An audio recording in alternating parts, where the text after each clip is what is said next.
I spoke years ago at a conference, an economic conference, about the world economic system.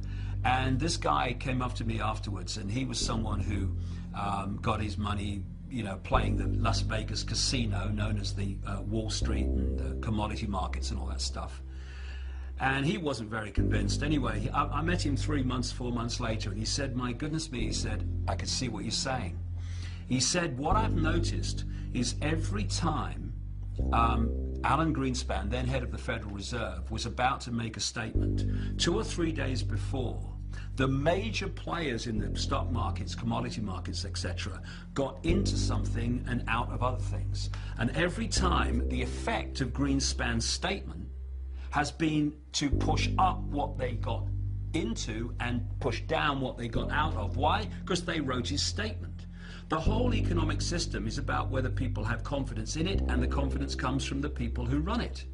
And so what we're going to see, and we've started to see this with Greenspan, is we're going to see more and more negative statements about the economy, and we're going to see a breaking of confidence in it, and therefore we're going to see its demise, its collapse.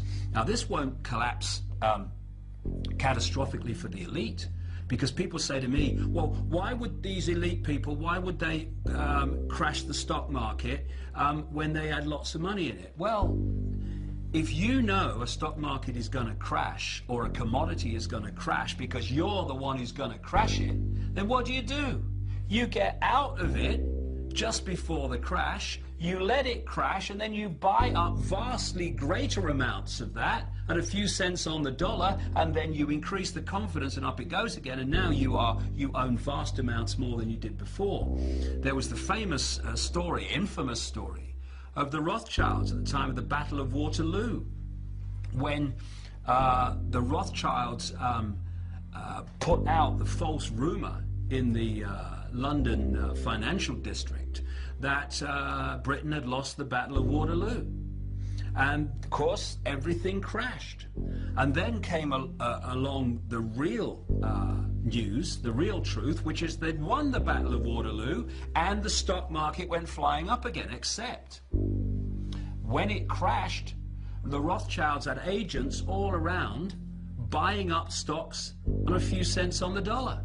And at the end of that day, the Rothschilds were vastly more wealthy and powerful than they were before. So if a stock market crashes, or an economic system crashes, it's because those who move trillions of dollars around it every day have made it crash.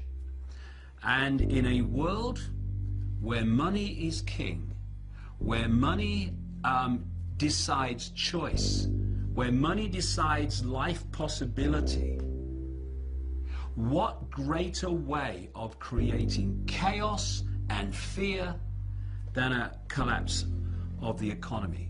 And we're already seeing that happen. It works like this. This is how the economic system has worked for centuries, and still being applied today. It's real simple, and this is how the elite few have trawled the wealth of the world and created booms and busts at will.